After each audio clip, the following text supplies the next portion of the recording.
none. All those in favour say aye.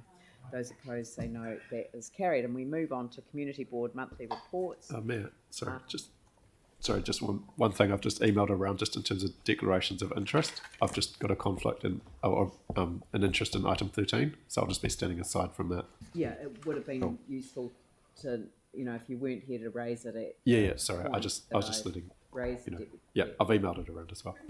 But yeah, you can just raise it at the item when we get to it. That's fine.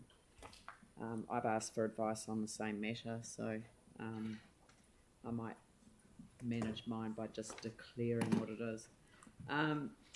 So anyway, Community Board monthly reports, and the first is the Waipuna Linwood Central Heathcote Community Board, and we have Alexandra Davids beaming in live from wherever she is to the council meeting. So thank you, Alexandra. I'll hand over to you. Kia ora koutou. Thank you so much for having me with you this morning online. We will start with our first slide. The Waipuna Linwood Central, the first slide was the one before, thank you. The Waipuna Linwood Central Heathcote Community and Youth Service Awards were held on the 27th of July. The board send a huge congratulations to our recipients. We acknowledge all our volunteers in Christchurch and the mahi and time they give to their communities. I want to acknowledge the connectedness they foster and also the financial benefits they bring to our city as a whole. So the Waipuna board thank you all for your time. It was really fantastic to be able to hold this before the Linwood Central Heathcote Community Board comes to a close. And this event has been impacted by COVID over the past 2 years. So it was great for us actually to all have the opportunity to come together. Next slide, please. So on to something not so fun. The scene has been familiar to the Folkham family for some years, and despite the matter being raised through the council system on a number of occasions, it particularly impacts on the Move X trampoline and ice skating businesses because their service is most required, obviously, when parents want to bring their children to do something indoors when it rains, but they can't get to the building. And this is not just affecting people of Bromley, this is affecting people across the whole city. The board are really coming to speak to this today because we would like some guidance on how to get some traction on the matter. We had assumed, because we hadn't had a recent update, that it was being dealt with, but we'd just love some assurance and to get some action on that. Next slide, please. A group of local residents came to speak with the board in February about works that were required on Hereford Street in the area shown on the map. So that area is just in between Fitzgerald and Stanmore. They were concerned that the repair that were carried out were not just a patch up of bald slicks on the road. They also have commented on the size of the stones which the road had been sealed with, which created a lot more noise than the seal of smaller stones. The board asked that the road be sealed properly and not just patched, but unfortunately this has not been what has occurred, and it's causing issues for a lot of the residents in that area, but also obviously people just using the area to travel through. The board would like a proper update and assurance that Hereford Street in the area mentioned does get the work that is required, and that the board are giving notice on the matter at hand so we can actually explain what is happening to our community that is affected. Next slide, please. So our Strengthening Communities funding round, we had a really successful round this year. We didn't have any new multi-funding. We want to say a massive congratulations to all that were successful. We also thank the staff for their work in prioritising the needs of funding in our communities, and thank them for aiding our community groups to become more connected where appropriate and needed. And the board wish all the groups well in the new term as they develop relationships with their new community boards. And next slide, please. So we have one part A to council today, and that is the Opawa Children's Library building disposal. The board supports the recommendations. We're keen to have all options made available. These include having not-for-profit, incorporated and community organisations having the same opportunity as commercial operators, which is part of your recommendation today. And the board are also keen for the community to use it in the short term. And that is all from us today. Very good. Are there any questions for Alexandra?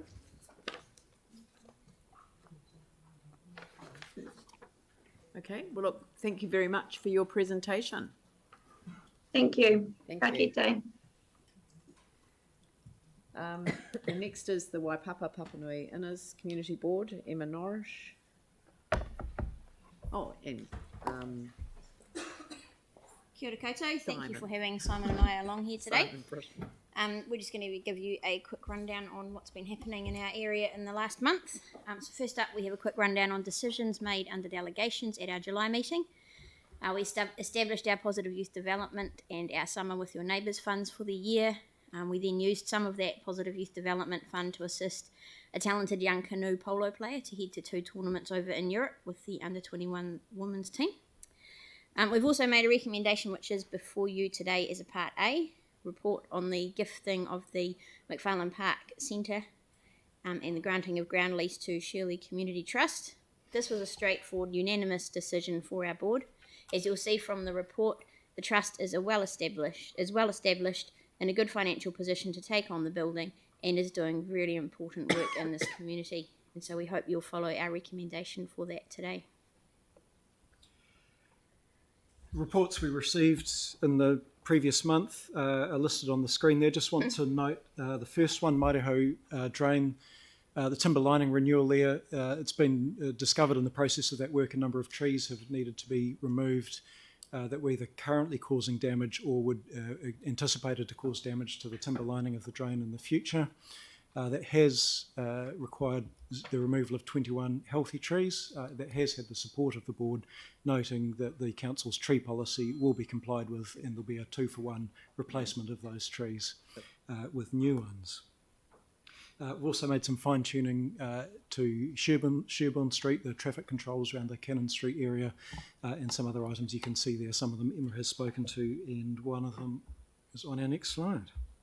So we've heard from community groups in our area this year about the toll that the past couple of years and the challenging environment that they're continuing to work in is having on staff and volunteers of these NGOs. So we now have up and running a pilot employee assistance program to support organisations in the Northwest Cluster to support the well-being of their staff. It's great to see this issue being brought to the fore, as these workers and volunteers do so much for a lot of the most vulnerable people in our communities, and they really do give everything they have to their work. We've had discussions with all of our local MPs on this issue, making them aware of the need in this area and the fact that it should be central government stepping up to help. Some good news with Kohanga, the St Albans Community Centre. It has received an award in the Canterbury Architecture Awards. Thank you.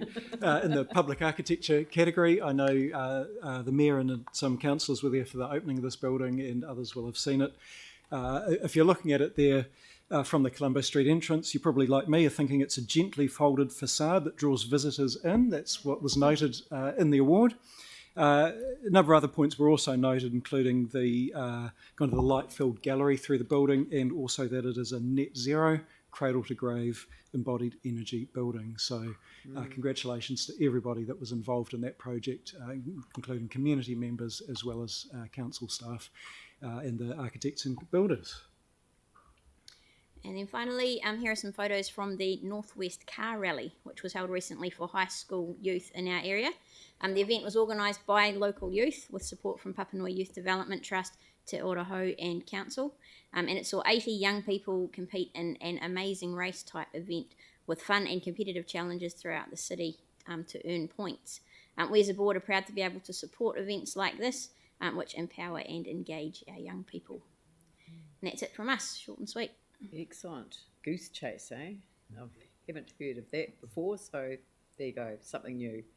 Any questions for the community board?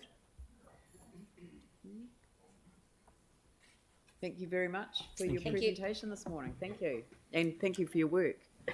The next is Waihoro Spraden Cashmere Community Board, Carolyn Potter and Deputy Chair Lee Sampson. Thank you.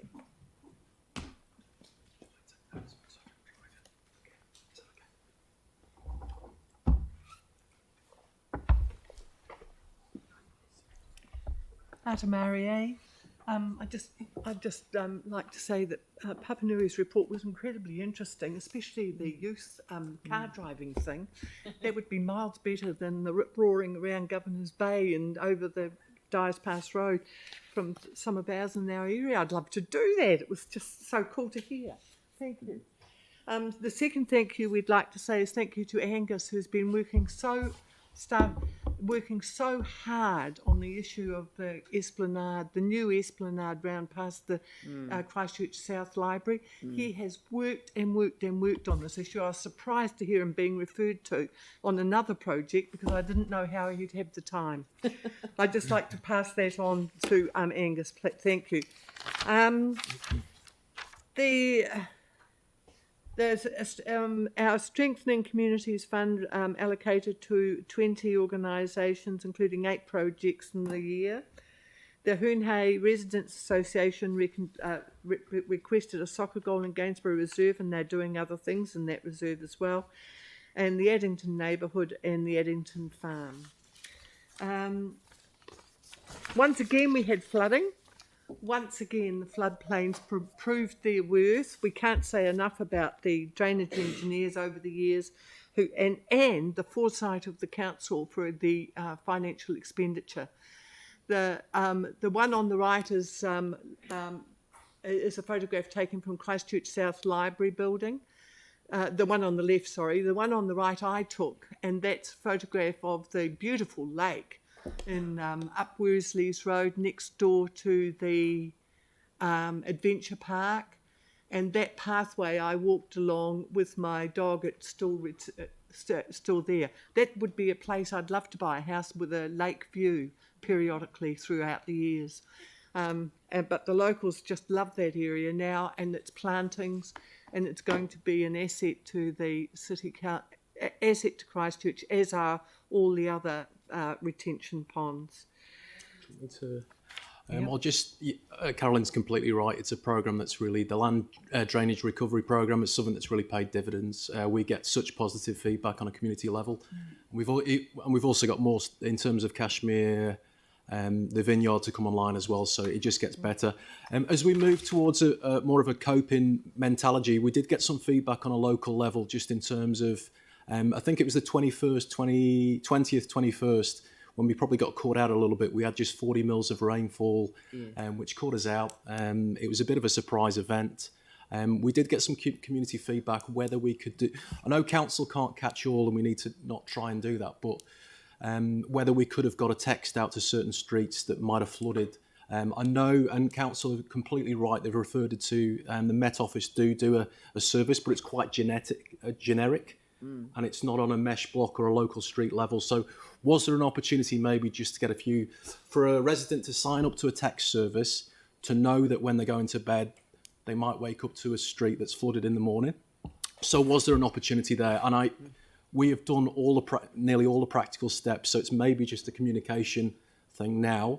and whether we can look at that. So I think some local residents would really appreciate us just taking a little bit of time to see if there was, and that would be the icing on the cake, because we have taken so many practical steps. Yeah, So Yeah. thank you. The Addington Neighbourhood Association is proposing a blanket 30k speed limit in Addington. The reason I'm raising this is that many people on this council will remember the discussion on a report 5 years ago when we came with a 40-year recommendation from Addington on the advice of staff, and this council stopped the meeting for another 30 minutes to listen to Sprague and Cashmere and discuss the possibility of a 30k limit, which wasn't recommended by staff at the time because of Waka Kotahi's attitude to urban environments. They are now, and the tenor of the discussion from council at that time was, why couldn't Addington have 30? And so I'm referring to specifically to that, because here they are back again. They're a wonderful residents association. They work very, very hard on the things that they do. And they are back here with a serious proposal for 30k again.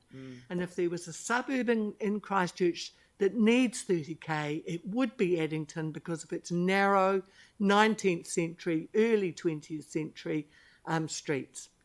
Most of it is like that, and we'd like to retain that for them. We'd like to retain it for people who drive through it. We'd like to retain it too, because it was the first cycleway in urban cycleway in Christchurch, and some of the rat runners are still speeding around in areas that are carrying cyclists. Yeah. And that's another reason for it. So when it comes, we would very much like to be able to say to Addington, the hard-working members of the Addington community, that we are going to get it done. I think we've also got the mechanism through craft to look at many of these areas, and right the way through our communities. So we've got opportunities through craft as well. So we look forward to embracing those and looking at many other low-speed initiatives as well. So thank you, Carol. Yeah. This Christchurch City Council has supported Addington Farm, and it was quite a big amount of money at the time. And Addington Farm continues to thrive and continues to look for other areas on which they can plant food for sale in the local region. It's been an economic success, and also a success in terms of the environment and growing your own food movement.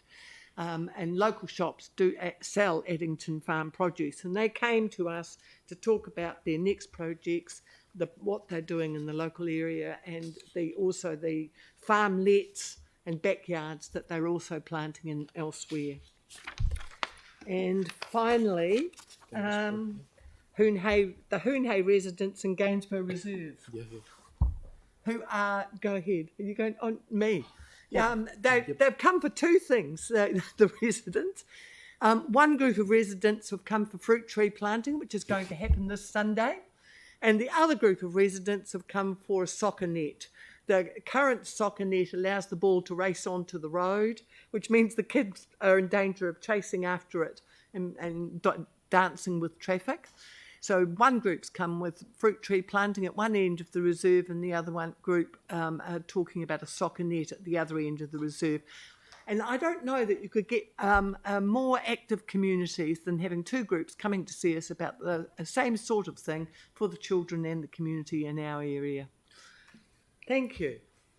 Yes. Very much. Well, you've come to the end of the presentation time, but really appreciate that, and I've made a note of both the text issue, because I know that the council's been looking at that issue, but there is a texting service that's available through Civil Defence, so there might be a potential there for a localised incident alert. But I think that came up during the course of the day, so people didn't wake up to flooded streets. They went to work and came home to flooded cars. So it was a surprise for everyone. So thank you for raising it in the way that you have.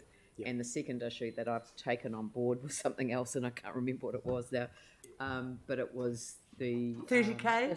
the 30K area. Yeah, because that we are looking at these areas, especially where they are generated from the local community. So not top down, but community led initiatives. So, and we're very keen to support those. So thank you very much. We are grateful. Thank you, Leanne. Thank you. Te Pātaka o Rākaihotu, Banks Peninsula Community Board, Tori Peden, thank you. Welcome. Morena. Morena. Right. Okay, the board has had a busy month of July and made some key decisions to progress local initiatives. We approved removal of approximately 91 trees from Unuku closed landfill area to allow for remediation of the landfill area, of the landfill cap, sorry. This was necessary after compliance monitoring identified areas exposed landfill waste within the closed landfill area. Sorry, that's okay. We also approved the Okina Management Plan Advisory Group terms of reference. This group will be acting as an advisory capacity to assist the council to review the existing plan and review the new management plan for the area. We're also excited to approve the landscape plan for the nature playground in Garden of Tane, as you see in the image on the slide. The playground will be a wonderful space for our tamariki to enjoy the natural beauty of the area with newly integrated play equipment, a po with Tane as well. The board also approved the port-to-port public transport infrastructure improvements along Route 28, which will improve the new bus stops, bus shelters, upgrade line markings and footpaths, and increase the frequency of key transport lines for the peninsula into the city. Finally, we nominated Summer with Your Neighbours 2022, Anzac Day Reads and Anzac Day Diamond Harbour Grant as board projects for future funding considerations.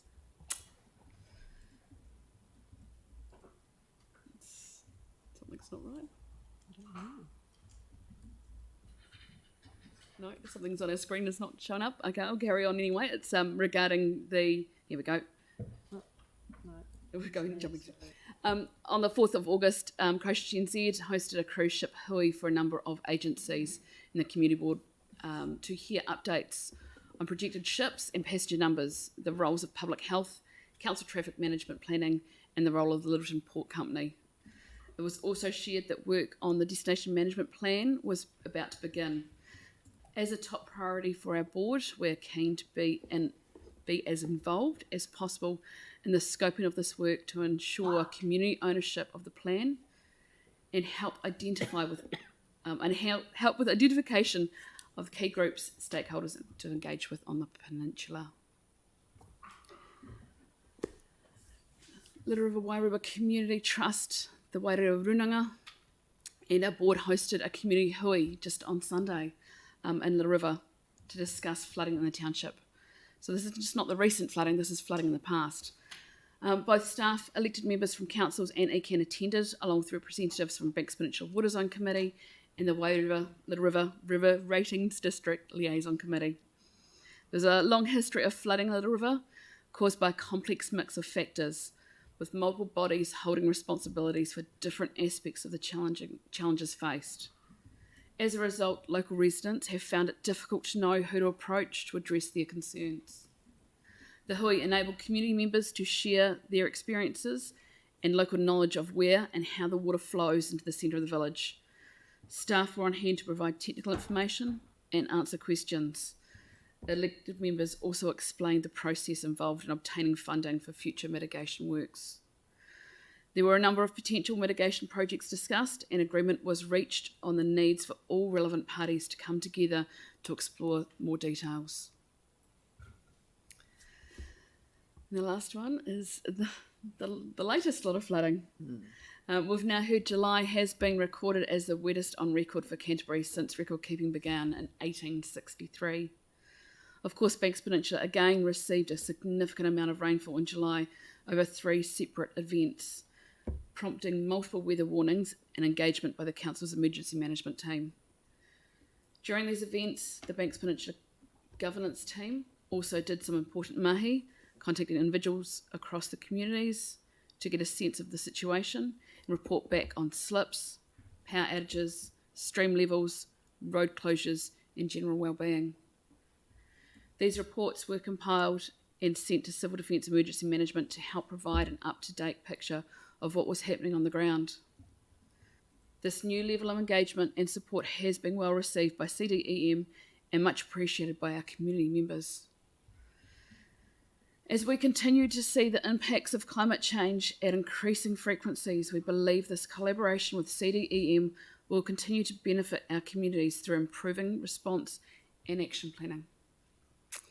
And that is basically what's been happening in the last few weeks on the peninsula.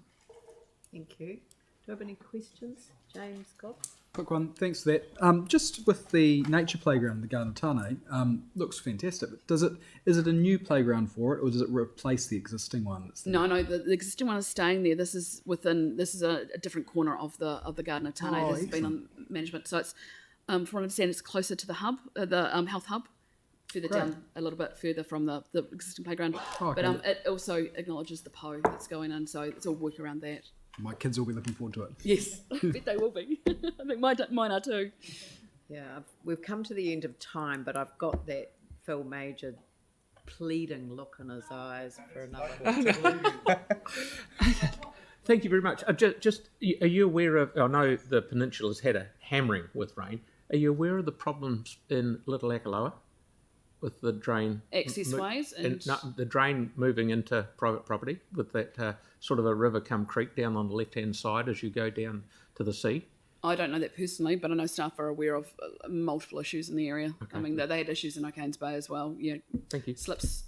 You heard about the bus driver that backed up 5 kilometres with kids on board the bus. So, like I say, these things are impacting all of us. So, yeah. And it's going to get worse. It The is, and severity that's what and we are. frequency of storm events. We heard a presentation this morning on climate change. It is real, and the impacts are real, and we're feeling them now. So It's happening. This is the second. We had a big one in December. We're still trying to remediate issues from that. Correct. And then again in July, Yeah. being hammered again and again. Well, as I recall, in 2014, 3 Massive virtually events. 1 in 100 year events in a row, people stopped believing that they were 1 in 100 year events, and the truth is that they no longer are. No, They used to they're be, more but they're not. frequently and more devastating. Yeah. Thank you very much for your presentation this morning. Thank you. The next is Waitai Coastal Burwood Community Board Chairperson Kelly Barber.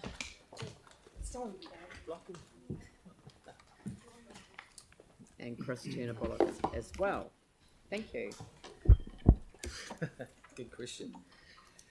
Good morning, Leanne. Good morning, councillors. I'm joined again today by the long-suffering governance manager for our board, Christopher Turner. So we'll move right along to decisions made under delegation. So I'm happy to report that this month's report is all about action. So as you've already seen this morning, we had a petition from a group in Brooklands and Spencerville. And Community Board was really pleased to hear from them recently, from Amanda and the team. It's really good to see the wider community out there collaborating and putting this together. It's probably the first time that they've all managed to get together and present a petition. So 169 signed this, and as Amanda mentioned, 98.5% of the Brooklands and Spencerville residents were canvassed, and they're asking for a stop bank around the Brooklands Lagoon. Obviously, we received this on our 13th of June meeting, and this has been referred to staff for investigation. It's a somewhat complex issue. There will be a number of different, agencies involved in looking at it, and I don't imagine it will happen quickly, but it's topical with all the recent rain events that we've had throughout our 2 wards. We've had issues with surface flooding, particularly in the traditional older areas. In the newer areas like Preston's, the retention ponds have performed extremely well. Flooding is obviously an issue all over the city, especially in times of great weather events like we've had recently. So moving on, what you'll see up there is a series of before and after photos. Instead of a usual Tuesday morning meeting that a group of residents in Brooklands had, they decided to actually get out and take action. So it's great to see, again, the community working together to improve their local environment. And nothing is more satisfying than actually tidying up a neglected area. So this group got together and tidied up some of the vegetation around some of their pathways in the local area. They finished with hot soup and muffins, I'm told, and had a discussion about what their next course of action would be. There's nothing more satisfying than actually and cleaning up your own area and taking pride in it. So kudos to the Brooklands group that got stuck in and did that work in Bee. So the next bit of action, so Eco Action Nursery Trust and National Volunteer Week had celebrations. So at the first one is the Eco Action Nursery Trust tree planting day. They had 150 volunteers on Sunday the 19th of June, 2,500 trees along the plants and trees along the QE2 Adventure Trail. The interesting thing about this is the plants were grown by 20 local schools, Canterbury schools, and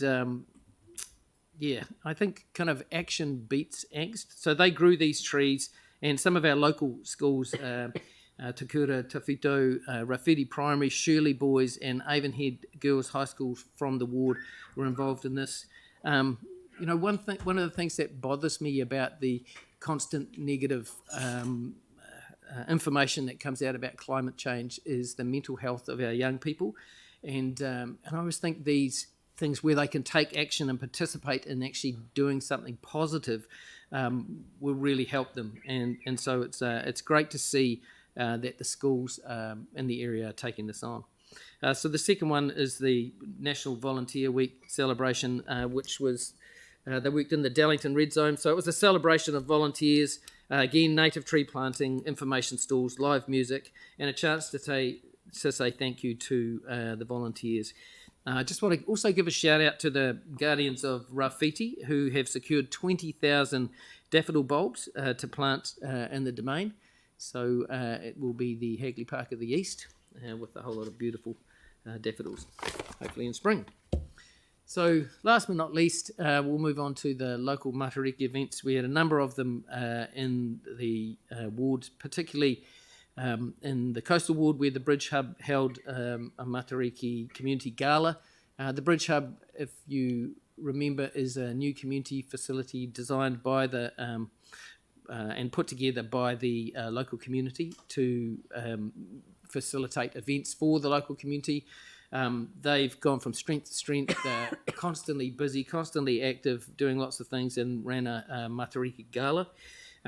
Also, another very active group in our community is the South Shore Residents Association. They met at Plover Street on the evening of Matariki, and some of the pictures, we're just going to show you a short video, aren't we, Chris, of the event, and you'll note the scenery and how fantastic it looks. And the high quality sound. It will be the pirate band, I think. I'm going to start with a karakia and then a short kōrero about Matariki, and then we can kick off the events.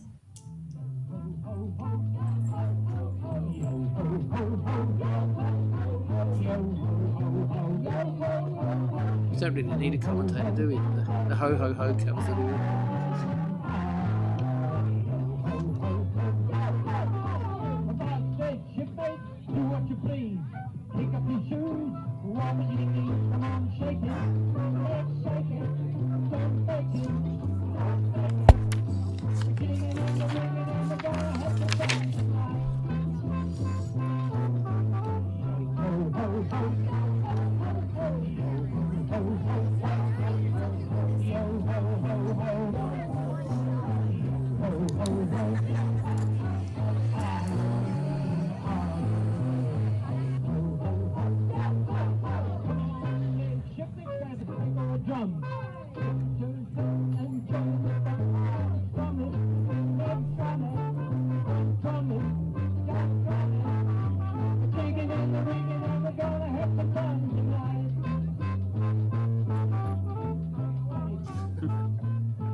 Anyway, so there we go. If you've got any questions, happy Very to answer. nice. Well, you're over time, but since I've allowed the pleading look, I shall take Sarah Templeton. Kia ora, thanks, Kelly. Hey, I'm just wondering with the petition and what the board's asked for there. It seems to me that this is one of those circumstances where the issues are going to be exacerbated over time with climate change, and whether using the coastal adaptation framework through that coastal planning process with a coastal panel, actually involving the community members, rather than getting staff to do some sort of options report and stuff, might be a better way forward. It was designed for precisely this kind of thing. Yeah, potentially. I mean, because they are one of the communities who are in one of those coastal adaptation areas, and using that framework means that you get a lot more resources and community engagement in the short, medium, and long-term planning for that community. And it seems like that might be a really good way forward. Yeah, I think you're probably right there. Yeah. So just whether that can be. ECAN's on that. Well, there are ECAN representatives on the Coastal Hazards Working Group, but there are a variety of community expert, council, and potentially ECAN experts on the coastal panels. Bringing them as the experts to the table might be and the STAG and stuff like, and the technical group and things as well. But we'll deal with that whether when we get to the item on the agenda. Whether staff can be working out appropriateness. I mean, there is the work that's happening in Whakaropo as the first sort of test case for the test community. But if we had the resourcing to be able to sort of do that area as well. Yeah. I think we're expecting to see that come back as part of the advice. Okay. Yeah. Cool, I would expect to see it as part of the advice as well. Look, thank you very much for your presentation this morning, and much appreciated. Thank you. Right. Hang in there, Chris. And if we could move to the Waimiro Fendleton Waimari Harewood Community Board, Bridget Williams.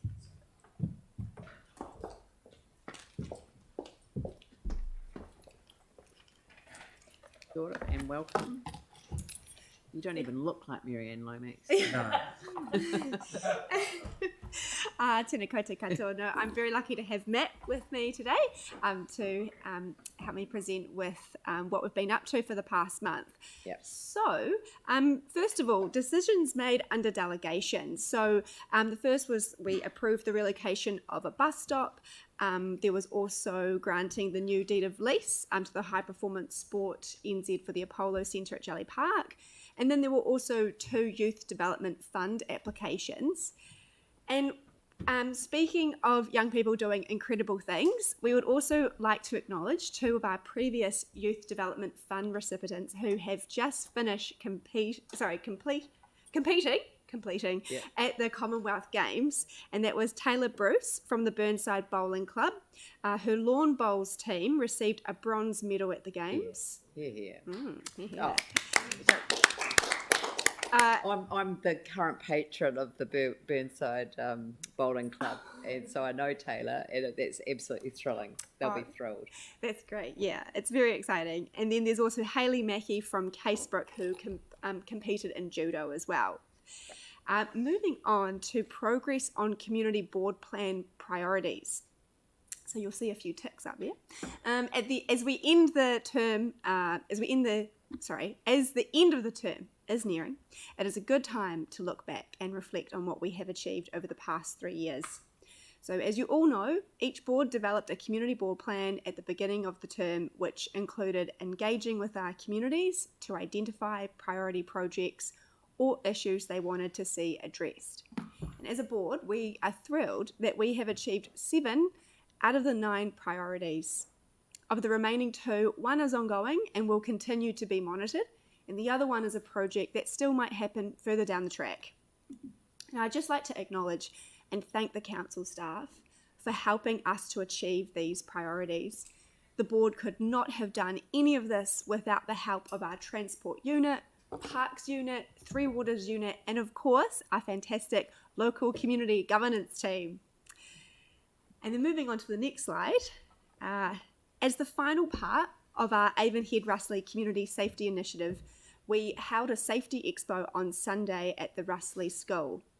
Unfortunately, the weather turned just as the event was beginning, which resulted in gazebos taking flight and a number of the outdoor activities being unable to take place. However, in the school hall, there were a number of information stalls, including the groups listed on the screen there. And a highlight of the event was the Q&A panel, which stimulated some great discussion. So questions from the public included things such as the best way to support issues. It was a great opportunity for us to promote Snap, Send, Solve, which the majority of attendees weren't aware of. The installation of security cameras on your property, and what are the privacy laws around this? And also, what are the benefits of being part of a neighbourhood support group? So there was a common theme coming through from all the panel members, and that was the importance of being part of your community and getting to know your neighbours so you can be the eyes and ears for each other. And we want to say a huge thank you to Karen and Natalie from our local Fendleton team, and to all of the partner agencies that worked with us on this fantastic initiative. So that is our report, and happy to take any questions. Great. Any questions? Ani? Yeah, thank you. It won't probably come as any surprise, but I was just interested in the Tall Tree Avenue tree replacement, given that this was an issue that was raised as part of the tree policy hearing, probably 2 years ago. So I just wanted to check, because I know initially you were supposed to get advice on the cost for this year's annual plan. So the previous board minutes had reference to getting the advice on the cost, and I see now you're suggesting that we do it for next year's draft annual plan. So are you able just to give us some indication of if you've had the advice on the cost and what that is? Yeah, well, like I see Sam looking at me. Yeah, you go for it, Sam. It's unfortunate Marianne can't be here today because she's been right across it all. Right. We've had to do it. So there's two issues, as you know, and you would have picked up through the tree policy. The way that Orion have laid stuff now, we can't literally put them back into the boom. So we've asked for the build outs. We've got pricing on that, but the view was we've heard from a couple of residents along the street, which is really good. We needed to go and consult the street.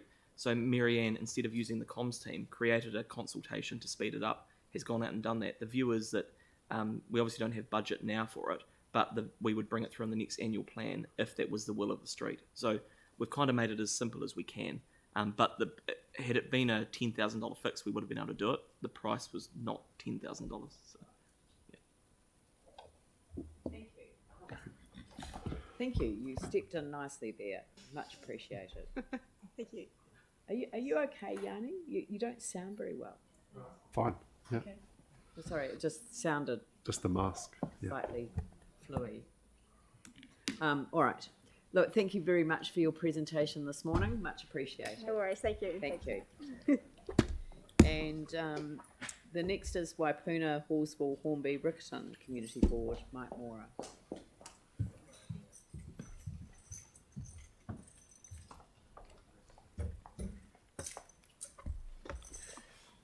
Kia ora, good morning, Leanne and councillors.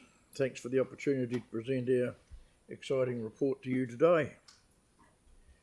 We will start with Matthew, the decisions made under the delegations, and really Ruapuna Park, I haven't got that. Ruapuna Park Canterbury Car Club request, so that was for asphalting an area of land at Ruapuna Park for slower motorsport. It's sort of motor car stuff, so it's nothing new, but it's just making it in a sealed area a bit more, yeah. So that's in the proposed road name's 26 Glovers Road. That was no problems.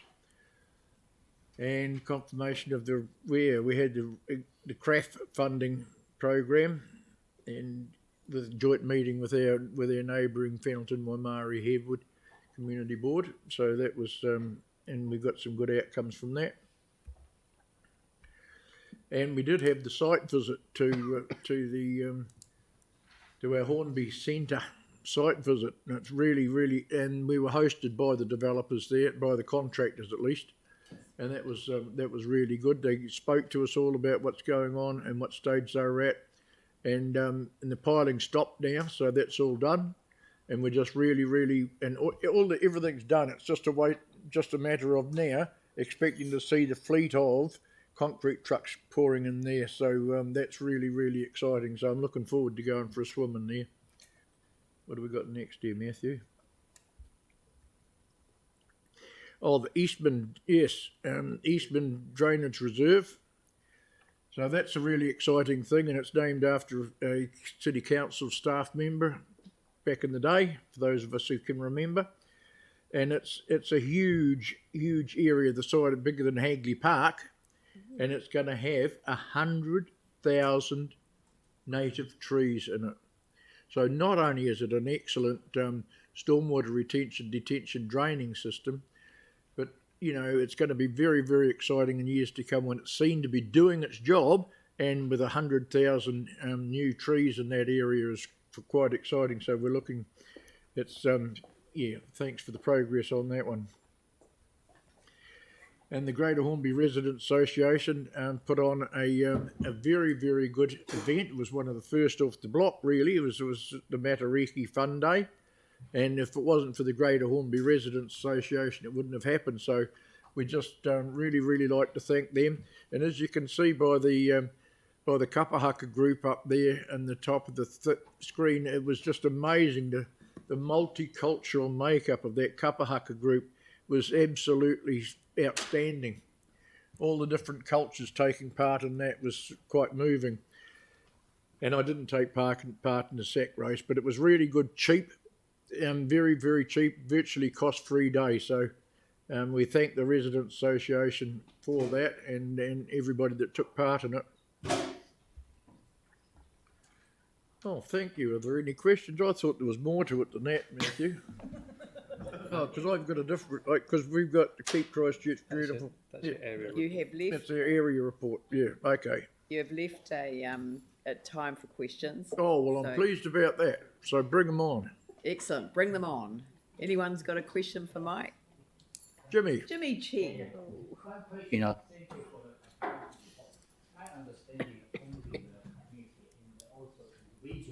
Particular concern, the moment the Hornby police station, no officer there, whether people consider invite, those officers, to the community meeting. Well, that's something that we're working on, Jimmy, because we're working on a community safety meeting, aren't we? And that will be one of the things. But I'd probably like to go and man that office when I retire from being an elected member, so I can go and open the office for you so that people can come in and out of there on a daily basis, and we'll work on that, will we? Just an idea. Thanks, Jimmy, for raising it. Okay. Look, thank you very much for your presentation this morning. It's much appreciated. Thank you. Thank you very much for having me. That's all right. And would someone like to move that we accept the reports? Jimmy Chen, seconded by Mike Davidson. Only thing I just wondered, we did acknowledge Taylor Bruce and the Burnside Bowling Club, whether we could formally put that into the resolution. Well, just given it was the games. Can we add a resolution to acknowledge the two? Do you want us to send a letter of congratulations? Yeah, one for participating, the other for the bronze medal. That would be great. Because I think both should be congratulated. Definitely. It takes a lot to get to that level. So completely. And acknowledging the prior support that has come from the local community board. That'd be great. Yeah, and we'll copy that to you as well. Perfect. Yeah, to the community board. Yep. Fantastic. Cool. Thank you. That's great. To the Commonwealth 2002, Commonwealth Games 2002 participants who have been previously supported by the Waimero, Waimairi, Fendleton Waimairi Herwood Community Board.